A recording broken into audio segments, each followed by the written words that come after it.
Hello, Frog fans. Welcome back to Postgame Beers. Knock, knock. Is anyone there? Is anyone listening tonight? We will find out soon. It's going to be a big episode. People are pissed off.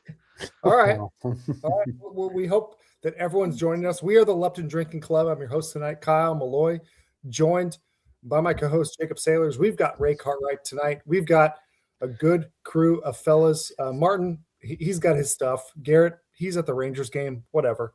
But we've got another 2-2 week of Horned Frog baseball to cover, and I know that everyone's really excited about that. We're especially going to focus on the wins and not the losses. Everything is awesome. Everything is cool when you're part of a team. Everything is awesome. So with that said, let's actually start on a positive. I'm going to shout out our oldest sponsor of the pod. It's called Long Drink, fellas. You ever heard of it? Yeah, the Finnish legend of 1952. I've got one right here. Had yet this year. Y'all have to share with me. I've got some. Come on down to Tech this weekend. We'll have a big weekend with some long drinks. So I've got a pineapple with me. But that means I'll have to go to the game and watch. That's fun. That's the bad part. Right? With this 90-degree weather, there's nothing better than a long drink. So grab some at local Specs or whatever, because they're awesome. Did you see the weather for this upcoming weekend? We got highs in the 60s on Saturday. Hey, yo. Drop that low. A strong north wind Friday and Saturday, so the balls will be flying. All right, so gentlemen, let's not talk about baseball for just a second, but what else did you guys do this weekend? Besides baseball, well, I worked on Sunday. That's something. But ran mainly baseball. Ran a 5K with no training and no prep. Dude, congrats. Yeah, 31 minutes. I was 10th overall in my age group. So not a PR is what you're saying. No, dude, back in the day, I could probably get down. I was a runner back in my late teens, early 20s. I was probably a 6:30 mile pace. Heck yeah. That's pretty fast. Back in the day. Yep. Yeah, my brain still thinks I can do that. My legs were screaming at me, boy, on Saturday. They still hurt. The dogs. My brain was like, don't quit, keep going, past that next person. So my goal was under 40 minutes. I was like, if I don't get under 40 minutes, I will be very depressed. So I was terrified that I was like right at 40 minutes. I crossed the finish line just a shade over 31. We're talking about a 5K, right? Just to 5K. Clarify. Okay, just to clarify. Yep. That's more than I could run right now. Ray, what's your best time of any race that you've ever run before? Like any distance, any race? MK, I am going to be honest with you. I can't remember ever running a race. I always got mad. So back in high school, right? You usually think that around these competitions would happen around high school thereafter or whatever. So I was a wrestler in high school, and I hated the fact that our assistant wrestling coach was also an assistant cross-country coach. And guess what all the wrestlers had to do for conditioning? Would a left, right, left. Practice with the cross-country team, which usually meant running 3, 4, 5 miles in the morning. Oh, I hated it. Absolutely hated it. But you got better for it. I mean, you're a better man for it. I guess. I was still only a JV wrestler, so it really didn't get me very far. Fellas, where do we want to start here? I have welfare. Let's start here. Before we talk about any particulars of the game, let's do a mood check. Like, where are we at? I sent the what did I put? I think it was in another group text. I said the stages of grief. Yeah. So I feel like this season has been the stages of grief. You know, we start off, we're denial, like, okay, they got their ass kicked by UCLA and UTA and OU. Like, it'll be fine. It'll turn around. And then what are this? I should have pulled this up already. I'm doing it right now. So our first stage Okay. of grief is shock and disbelief. Okay, that's Okay. number one. That was the I think we all five-game experienced that, right? We all Well, we all went through that. losing streak. Well, I Yeah. feel like we've experienced that before, right? I don't know if I was that UCLA, maybe I don't know. That was that whole 5-game losing streak. Yeah. All right. I think it was like UTA. I was shocked. All right. So number two is denial. Denial. We'll turn it around. After you take care of business against Tulane and New Haven. All right. I disagree that this team is doing bad. They're going to turn it around. It's not a big deal. No worries. Number three, anger. Number three is anger. Oh, lots that of was anger. definitely last week. That was me and Ray. Did you get a chance to listen to last week's pod? I loved your pod, by the way. I had a great time. Angry. Well, no, you were angry, but you were eloquent at the same time. So I'll say that. What you guys talked about and how you felt about it, and one of my favorite things that I heard, which I wish the team heard, and they obviously didn't, was, hey, if we lose on Friday, if we lose on Saturday, no matter what we're going to do, we're going to win every Sunday game the rest of the season. We're going to dig in and we're going to win every Sunday game. And I thought about that and I was like, let's go. I'm going to run through a wall with these boys. Yeah. Let's do this. Let's lock in. Quite work out yesterday. And then I'm forecasting here, but yeah, Sunday, that absolutely didn't happen. So, all right. What's the next stage? Number four is bargaining. This is the one I don't understand as well. Yeah. So it's kind of like you're trying to level with yourself, like, man, but that seems a little denial. So bargaining is a defense. Like this is a helplessness experienced after a loss. Okay, like this is a good team. They'll turn it around. Right. So if Tommy Lepore hadn't gotten injured, if Franco hadn't gotten injured, good. Okay. If this didn't happen, then we would have been fine. Yeah. If Udi had come out of the pen, but he's injured, then we would have been okay. Okay, makes sense. Stage 5, guilt. You experience feelings of self-blame or responsibility for the loss. I take no blame. All right, moving right on to 6, which is depression. Where is acceptance? That's number 7. That's the last stage. You accept. Okay, depression. Yeah, dude, definite. I was there yesterday. That was the most depressed I'd ever been at a TCU game, by far. So we're not yet at acceptance. We're still at 6. Is that how we feel? I think I think throughout that game it was depression and it was transitioning to acceptance. Like this season's over. So it's did over. you feel that on Friday? I or accept on Sunday? Like Sunday, because without I know we're gonna get into the games. I'm gonna Friday I'm gonna stop you real quick. I have no game recap. 0. I think we should. Because we're not going to have a game recap. We're just going to talk about this team and kind of where we're going from here. So Friday, we all know how Friday went. And I was very unhappy Friday because I knew what was coming on Saturday, which was, for my money, the best pitcher in the Big 12. And TCU, credit to them, after getting their asses kicked Friday night, they came out and battled on Saturday, and they beat Matt Saucer, who has been untouchable this year. Now, they didn't light him up, but they did enough damage against the best pitcher in the Big 12 to put them in a position to win. And then Lance Davis did the rest. Newcomer of the week in the Big 12. So it's almost like Friday sucked, but I'd already planned on Saturday being a loss because of who we were going up against on the other side. And they kind of canceled Friday out with a win on Saturday. So then you go into Sunday, and it's like you said, MK, like I go back to what I said on Postgame Beers last week. This should be the day that you lock in and you win the series, because your season depends on winning this series. I don't want to hear about, we still got all these games to play, we can turn it around. No, if you're a serious team, you go out and you win the series on Saturday or Sunday. And they damn near got no hit.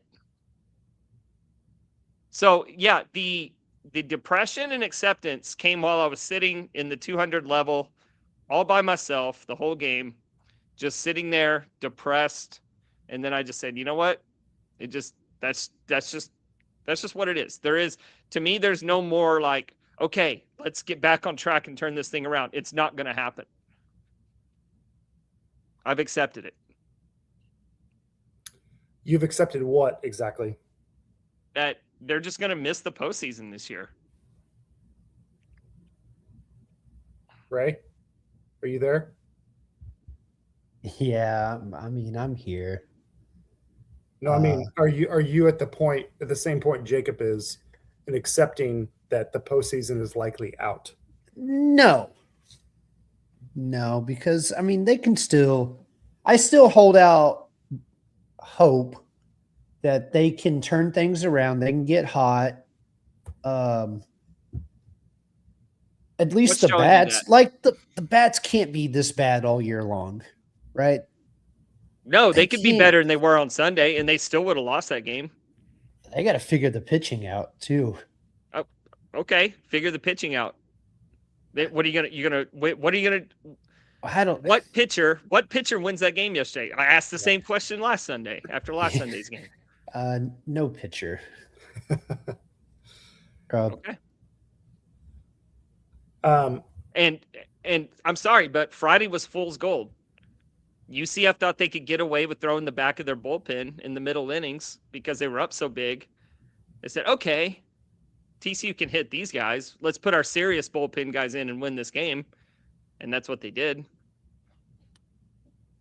Yeah, they still came. TCU was still within striking distance until until UCF put in their serious bullpen pieces. I mean, I can't argue that. I want to pivot a little bit to let's talk about some tweets from our friends of the pod. All right, we'll talk with Carson Warsall. So this is on let's see, what was the 22nd? I guess this was on Friday night. Lucas Franco said last night. Go for it. Sorry, while you were finding that, I was a little late, but Thomas said he's at the stage of guilt because he's not drinking enough beers to root him on properly.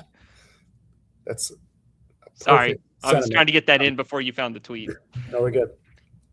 Lucas Franco said last night the Horned Frogs had a mandatory meeting ahead of Saturday's game. He said the meeting was centered around what the Frogs need to do to get back on track. Added that it was Nolan Traeger, Louis Rodriguez, and Tommy Lepore leading the conversation. 2 hurt guys, huh? And then, so they go on to win Saturday, right? Yeah. And then I'm wondering, where was the meeting on Saturday night for Sunday? It's like, well, why, man, yesterday sure was exhausting trying very hard at baseball. Let's just take Sunday off and get damn near no hit. Is it concerning at all that we have a players only meeting in March? I would be shocked if it was the first one. Okay. So after UCLA, after Tulane, they lose a game. What are you thinking? Not necessarily then. How about getting shoved against Cole Klecker? I'd be pretty pissed off. I was pretty pissed off. As a club baseball player, Jacob, what are you guys learning in a players only meeting? I don't know, man. I'm shit. It usually means your team's not very good. I know. I understand. You're grasping at straws. But I mean, do you think they've ever had a players only meeting when things are going good? Like maybe they congratulate themselves, like, "Hey, this is a great 7-game winning streak we're on. Let's keep it up." You're absolutely right. Players only meetings don't happen when things are good. It seems like they come when it's like, hey, this is a turning point in the season, right? And so maybe that's what they felt Friday night, Saturday was. Oh, friend of the show, Martin Guerrero. Martin Guerrero, He's not a friend of the show. He's am I He's saying the show. am I saying that correctly, Martin? You have to roll your R's. Guerrero. Guerrero 339. We're about 40% through the season, so not surprised by players only meeting. All right, not surprised. Yeah, that's why I said I'd be shocked if it was the first one. Now he brings up a good point there that you can't say it's still early anymore. Season's half over. Almost to the halfway point. Yeah, so on Friday, I had some time. Not really, because I had to go to bed at like 10 to get up at 5 to go run. But I was like, you know what? Air out your grievances, and I'll respond to every single one of them. We had like 40 replies to that tweet, and I responded to every one of them. But I was a little confused why a majority of them were singling out the pitching as the problem, as if no problems on the offense, no problems with the defense or the base running. Every part of this team sucks right now. They can't run the bases. They can't play defense. They can't pitch. They can't hit. But for some reason, it's everybody's go-to to single out the pitching as the problem. And I don't understand that personally. You know, I can't imagine how hard it is to play offense when you're constantly starting behind the 8-ball.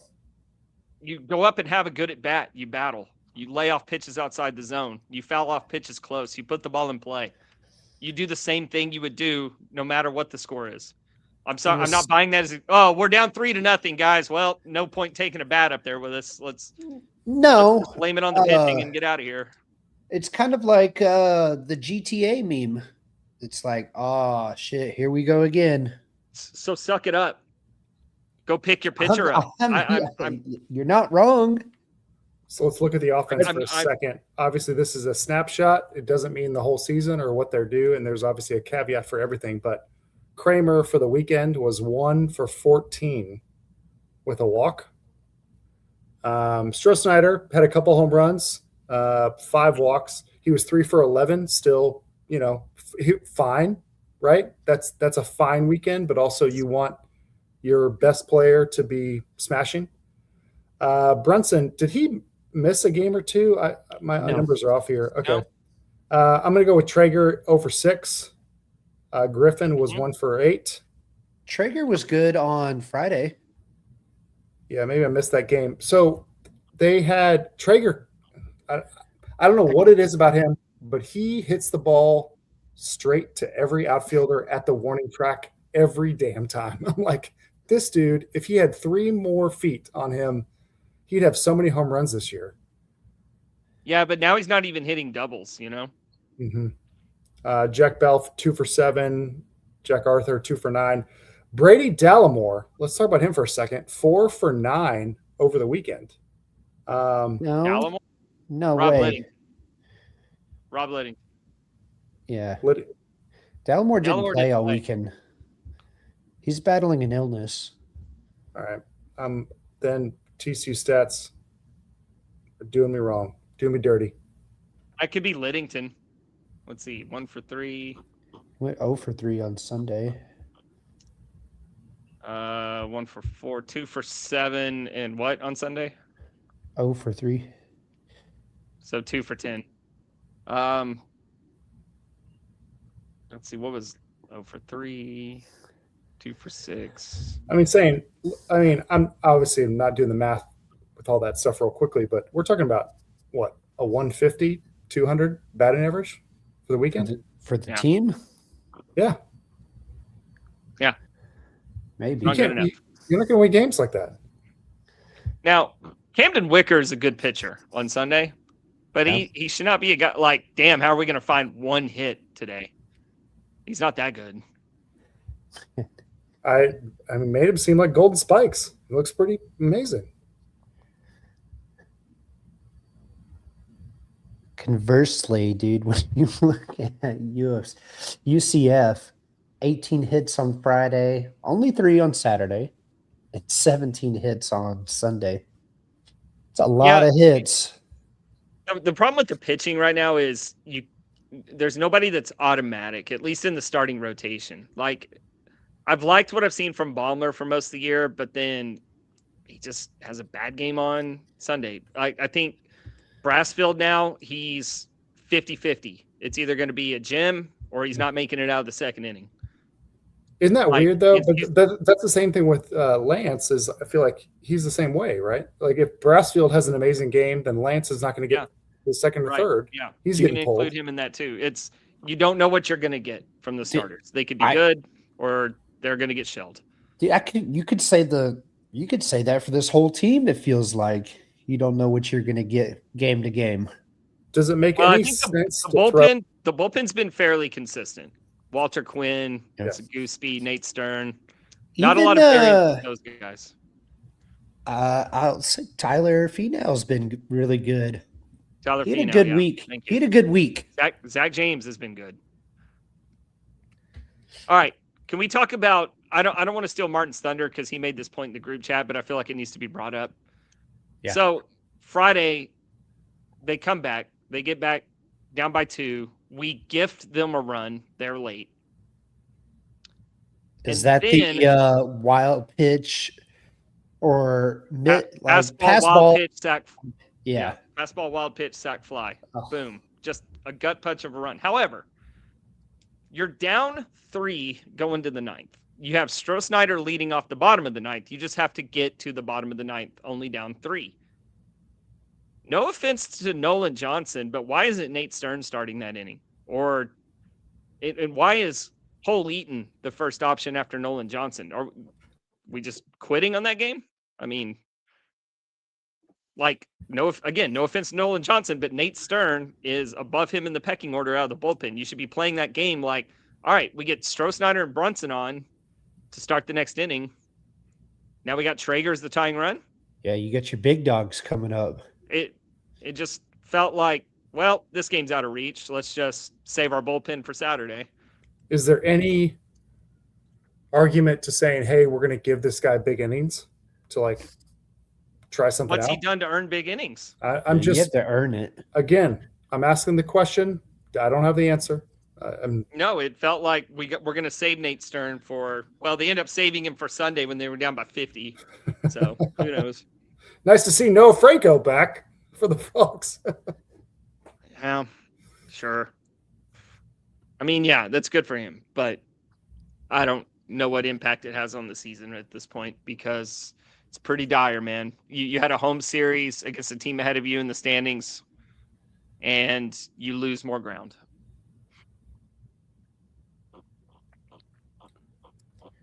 Seven stages. It just can't happen, man. It just can't happen. Like they needed a sweep. But against the pitching UCF has, okay, 2 out of 3 keeps you in position to make the postseason. Losing the series just puts you further out. Like they are worse off this Monday than they were last Monday after the Cole Klecker debacle. This is a small moment in time, but years ago, I remember tweeting like how many wins they would have consecutively. Like, and it would just be like a 1 or a 2 or like, it would just be a number, right? Like, here's how many wins. I would just tweet how many wins they had consecutively, right? But I'd get to like 8, 9, 10, 11. Like that's how many wins TCU baseball would have consecutively in a row. Yeah. And we haven't seen that in, I don't remember the last time, right? I mean, I think they had 1 sweep last year against Kansas. That's what I'm talking about. It's like we don't have that ability to just go, hey, we're going to wipe this team out because they are inferior to us in every way. Right. And now every team in the conference on paper is inferior to this team. And they act like they don't even belong in the conference. It's just is there a point where we change our mind on that, where we say, hey, we're actually not superior to them, or is it just we truly believe that no matter what happens, and we just failure of coaching, failure of playing, failure of everything, The point where I'll change my mind on that is in the next couple drafts when every other team has more draft picks than us. Let's see if that happens.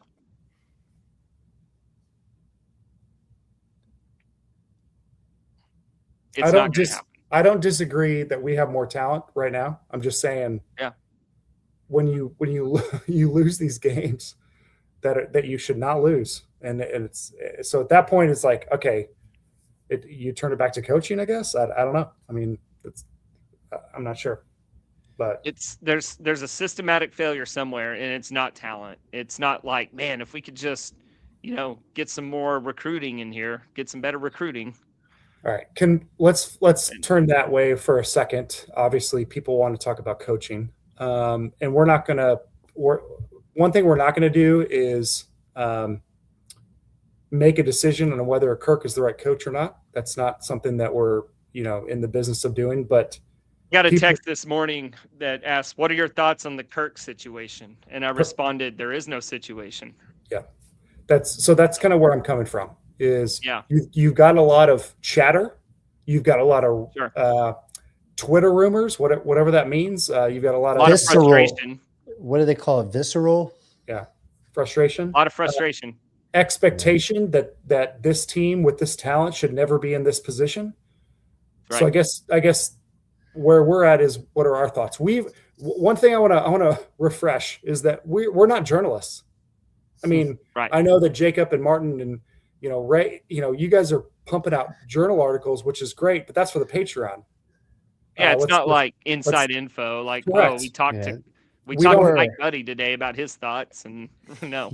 Ray no longer lives in Fort Worth. He doesn't have credentials for TCU soccer. We're not there. I am confident in saying one thing is Mike Buddy is probably not the kind of athletic director that is cool with a bad baseball team. Okay. So with that said, the fact that we don't have quote unquote inside sources, we're not inside the program, we're not interviewing Kirk on a daily basis. This is where we're coming from in terms of our thoughts and our feelings. That's it. That's all. And also we need to correct something that we got off web research, which is Kirk is in the last year of his deal. Apparently that's not accurate, even though that's what the internets will tell you. What? So dang, Google strikes again. Can you? Well, it's a private school, so details can be hidden from public information. So his contract may extend past this season, is what you're saying? Yeah, I don't know how long and for how much, but it's not up at the end of the year. Gotcha. How much that will matter in a potential change of coaching? Probably not much at all, but it's been reported by us that he's in the last year of his deal because that's what the research says, and that's not accurate. Okay. With that said, where are we at in terms of the way the team is playing, the expectations, the talent on this team, and then whether or not this is what we believe a hot seat situation or not, and that it's not a hot seat situation until it becomes one with more information? I would say if it's not a hot seat situation, then you're sending the message that the current performance is good enough. And if that's going to be the direction of the program, there's nothing we can do to change that. But I'm of the belief that what we're seeing currently is not good enough. Yeah, I mean, the sword ultimately has to fall somewhere, right? Like the blame, right? South Carolina just let go of their coach. Yeah. And they were that's a program that was picked to finish last in the SEC or close to it. And I always go back. I mean, you can lead a horse to water all you want, but you can't make them drink, right? I mean, eventually talent has to show up at some point, right? But it's also kind of your job to make them drink. At a certain point, maybe the message starts kind of falling on deaf ears, and there's some tune out. You're talking about players listening to the message of the coach. Yeah, because TCU can give them, these coaches can put together the perfect game plan all day. The players still have to go out and execute it. And we talked about that for the first 20 minutes of the show, is the lack of production from pitching and batting, right? Right. Like anytime you watch a Kirk Saarloos press conference, our good friend Jamie always posts them on his YouTube page. it seems that the game plan is pitch down. You want all the pitchers to pitch down. When they're pitching down, they're pitching good. When they're missing and leaving the ball up, then they're getting tattooed. What you watch those post game interviews, right? Ray? Because I don't. I've been paying more attention to them here lately because I'd like to see the. I always kind of want to see what kind of mood or kind of body language that Kirk is giving off, and to an extent, his answers to whatever questions are being asked. I wasn't being facetious about you being on the field with TCU soccer, but you were there with him, post game with Jamie. Yeah. Do you notice anything different this season versus previous seasons? Well, it's not hard to notice. He looks like Grumpy Cat. Yeah. Every time you look at him in the dugout. Yeah. Is there anything we should be paying attention to on TV? It's kind of like, I mean, you can all see it in the body language when things are going bad. He's just sitting there. He's got the 1,000-yard stare sometimes of a soldier just coming back from war. Yeah. Like, he's like, I really it feels like he's throwing his hand to like, I don't know. Yeah. I mean, it's not the right answer, right? But I guess it's good in the fact he's expecting more, but at the same time, it's like also you're at the helm, so you should figure something out at some point. Hey, I know we got to wrap, but something I asked Martin this weekend regarding Cade Udy, just kind of from a strategic standpoint, said if we don't win the series and Cade Udy doesn't pitch, do you just redshirt him at this point? And we both agreed that the answer is yes. Would Cade Udy stay? Why burn a year? Why burn a year? Does he stay though? I mean, that's up to him. But if you're assuming he stays, why burn a year? Just let him come back as a sophomore next year. Yeah, I would think it would have to get to a certain point, where you're that far behind or whatever, that you would just say, hey, Udy, we're just going to shut you down for the year. So, I think that point is now. Despite the previous performance, is it really too late to turn around the season to even have? No. Not mathematically, but dude, what is giving you hope at this point? Nothing. I'm not saying that. I'm saying that if something changes where it's not too late to turn it around. If you're talking not mathematically, no. If you're talking, they're up against it. Well, I understand. I get it. I think the only thing mathematically out of the equation right now is probably hosting. Yeah. They would have to basically win out in the Big 12. Or close to it. That's probably not going to happen. So you're saying there's a chance? Probably not. We can break that down more. We can break that down more on the deep dish. We can look at I'll put an asterisk next to it. Yeah. Hey, this was not fun. Not fun to talk about losses, but it's always good to kind of deep. I didn't even want to pod tonight, but I actually feel better just talking to you guys because it's fun to share frustrations with each other. We're in the 7 stages of grief tonight, on 6/7 at this point, trying to figure out ways to go here. So shout out to our other sponsors, Coors Light, Anduno, Chinook Cedary. Thank you guys for always helping us out, and obviously Long Drink. And you know what? Frogs play at DBU tomorrow night. So if anyone's going to be there, are y'all joining in Dallas tomorrow night? I was going to, but I had to schedule a vet appointment for the Zodog. All right. So I'll be at the vet.